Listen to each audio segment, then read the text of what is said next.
কঠিন প্রশ্ন দেখে নার্ভাস হয়ে যাচ্ছ এবং এর ফলে সহজ প্রশ্ন ভুল করতেছো, তাই না? ঠিক এই সমস্যাটাই কিন্তু তোমার মতো হাজার হাজার শিক্ষার্থী ফেস করছে এই মুহূর্তে। অর্থাৎ এখন পড়াশোনার একটু চাপ বেশি, পড়াও ভালো মতো কমপ্লিট করে যেতে পারছে না অনেকে, তার মধ্যে আবার প্রশ্ন কঠিন দেখে মাথা ঘুরিয়ে যাচ্ছে, নার্ভাস হয়ে যাচ্ছে, ফলে সহজ প্রশ্ন যেটা পারা উত্তর ওইটাও ভুল করতেছে।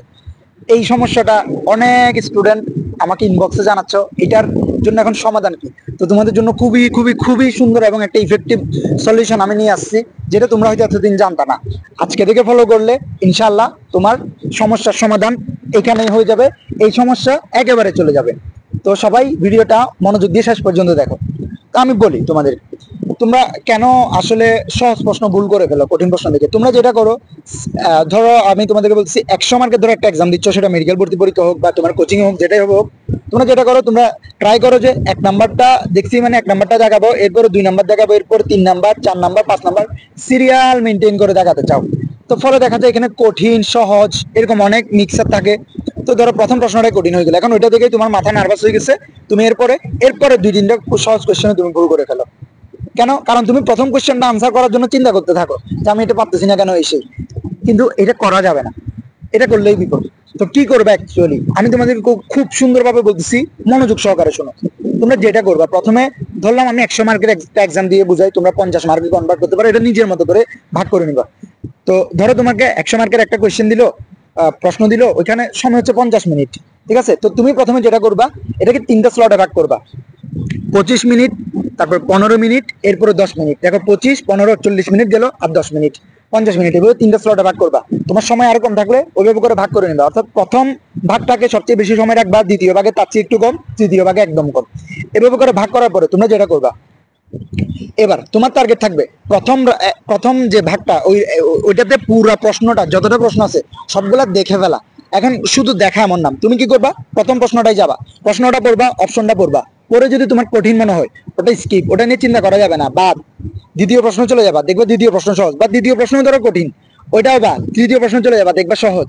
আর একটা কথা মাথায় রাখবা, প্রত্যেকটা প্রশ্ন যেগুলো মেডিকেল স্ট্যান্ডার্ড প্রশ্ন করে, ওই প্রশ্নগুলোতে কিন্তু তোমার কি কঠিন এবং সহজ সব প্রশ্নেরই মিক্সার থাকে। অর্থাৎ স্ট্যান্ডার্ড পরীক্ষা যেটা বলে, স্ট্যান্ডার্ড প্রশ্ন যেগুলো বলে, কঠিনও থাকবে সহজও থাকবে। তো তুমি মাথায় এটা সেট করবা, যদি তোমার শুরুর দিকে কঠিন প্রশ্ন থাকে, তার মানে শেষের দিকে তোমার জন্য সহজ প্রশ্ন অপেক্ষা করছে।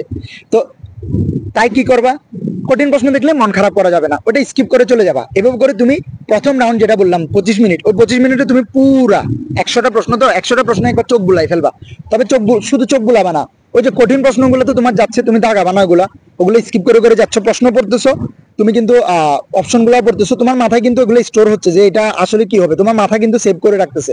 তো যাই হোক, ওইটা তুমি দাগাইলা না, কিন্তু যখন তুমি এভাবে করে যেতে যেতে ধরো 2 নম্বরও কঠিন, 3 নম্বরও কঠিন, 4 নম্বর দেখবা সহজ হয়ে গেছে, সহজ প্রশ্নটা দাগাই ফেলবা সাথে সাথে। এভাবে করে তুমি পুরা যেগুলো সহজ তুমি এক চান্সে পারতেছো দাগাইতে, ওগুলো দাগাই চলে যাবা। কঠিন প্রশ্ন নিয়ে মন খারাপই করা যাবে না, জাস্ট এটা মাথায় রাখবা, এগুলো আমি পরে পারবো, পরের রাউন্ডে দাগাবো। এভাবে করে প্রথম 25 মিনিটে, অর্থাৎ প্রথম যে সময়টা, প্রথম যে রাউন্ড, এই রাউন্ডে তুমি মোটামুটি তোমার 50%-এর উপর প্রশ্ন দাগানো হয়ে যাবে কিন্তু দেখবা। তো এরপরে রাউন্ড গুলাতে তুমি আবার কঠিন প্রশ্নগুলোতে যাবা, দেখবা যে তুমি এবার কঠিন প্রশ্নগুলো আনসার করতে পারতেছো। কেন? কারণ হচ্ছে তুমি সহজ প্রশ্নগুলো আনসার করার ফলে তোমার 50%-এর উপরে কিন্তু মোটামুটি সঠিক হয়ে গেছে। তোমার কিন্তু একটা কনফিডেন্স চলে আসবে যে হ্যাঁ, আমার তো প্রশ্নগুলো দেখা শেষ, পাশাপাশি সহজগুলো দেখানো শেষ, এখন কঠিনগুলো নিয়ে তুমি ঠান্ডা মেজাজে ভাবতে পারবা। তাহলে সহজগুলোতে কিন্তু তোমার কোনো ভুল হয়ে যাচ্ছে না। আর এবার কঠিনগুলো দেখবা, তুমি প্রথমে একবার পড়ে গেছো না, তা আমাদের ব্রেনের একটা ইয়ে হচ্ছে, আমাদের ব্রেন আমরা যখন পরীক্ষা দিতে যাই অনেক তথ্য নিয়ে যাই, কিন্তু যখন প্রশ্নগুলো একবার পড়ে ফেলি ওগুলো কিন্তু সিলেক্টিভ হয়ে যায়, ব্রেন তখন জাস্ট ওই পার্টিকুলার ইনফরমেশন ছাড়া বাকিগুলো কিন্তু আস্তে আস্তে ছেড়ে দেয়। তখন আমাদের ওই পার্টিকুলার যে প্রশ্নটা তোমার আসছে বা যে অপশনগুলো আসছে ওগুলো নিয়ে ভাবার জন্য ব্রেন কিন্তু একটা মানে পজিটিভ তোমাকে একটা রেসপন্স করবে, চিন্তা করতে পারবা এবং সঠিক আনসারটা বের করে আনতে পারবা, বুঝছো? তো তখন তুমি দ্বিতীয় রাউন্ডে আবার কঠিন প্রশ্নগুলা বা ম্যাথ রিলেটেড যে টার্মগুলো আছে ওগুলো নিয়ে চিন্তা করবা, দেখবো এখানের মধ্যে দেখবো তুমি আবার আরো 20% বা 30% এরকম দাগাইতে পারছো। তাহলে দ্বিতীয় ফেজে শেষ। এবার তৃতীয় ফেজে একদম কঠিন যেগুলো, ওগুলো তুমি দাগাবা, কিছু স্কিপ করবা। তো ওভারঅল তোমার টার্গেট হচ্ছে তুমি এমন ভাবে আনসার করে আসবে যেন তোমার পরীক্ষায় তুমি 100-এর মধ্যে 80% মার্কস 80 পাও, 50-এর মধ্যে যেন 40 পাও, অর্থাৎ 80% মার্কস যেন পাও, বুঝছো? তো যে সিস্টেম গুলা বলছি, এই স্টেপ মেনটেন করলে তোমার যেটা হবে, তুমি কঠিন প্রশ্ন হয়তো পাচ্ছ, ঠিক আছে, সমস্যা নাই, কঠিন প্রশ্নের ফলে তুমি নার্ভাস হয়ে কিন্তু সহজ প্রশ্নগুলো ভুল করবে না। কিন্তু তুমি যদি সিরিয়ালি সব মেনটেন করে দেখাতে যাও, তুমি সহজ প্রশ্নও ভুল করবা, কঠিন প্রশ্নও ভুল করবা, নাম্বারও কম আসবে। অ্যাকচুয়ালি কিন্তু তুমি নাম্বার কম পাওয়ার মতো করে যাও না, তুমি কিন্তু ভালোভাবে করে গেছো, বুঝছো? তো তখন তোমার মন খারাপ হয়ে যায়, তুমি কনফিডেন্স লো হয়ে যায় তোমার। তো আমি যে স্টেপটা শিখালাম, এই যে এই স্টেপ ভাবে তুমি যদি মেনটেন করো, প্রথমে সহজগুলো দাগাই ফেলবা, এরপরে কঠিনগুলোর দিকে যাবা, তাহলে দেখবো যে তোমার সহজগুলো দাগানো হচ্ছে, কঠিনগুলোর মধ্যে দেখো তুমি সঠিক মানে যেগুলা সঠিক আনসার ওইটা বের করে আনতে পারবা, এবং তোমার মার্কস অনেক ইমপ্রুভ হবে। তো এই তো, এগুলাই বলার ছিল। সবাই আশা করি বুঝতে পারছো। তো ভিডিওটা ভালো লাগলে সবাই একটা লাইক দিও এবং কমেন্ট করে জানাইও কেমন লাগলো, এবং আমাদের ইউটিউব চ্যানেলটা, মিডিয়া আওয়ার ইউটিউব চ্যানেলটা সাবস্ক্রাইব করে দিও। আর কেউ আমার 1-to-1 পার্সোনাল মেন্টরশিপে যদি জয়েন করতে চাও গোছানো প্রস্তুতির জন্য, তাহলে 01871151 646 এই নাম্বারে হোয়াটসঅ্যাপে মেসেজ দিও। বেস্ট অফ লাক, আল্লাহ হাফেজ, আসসালামু আলাইকুম।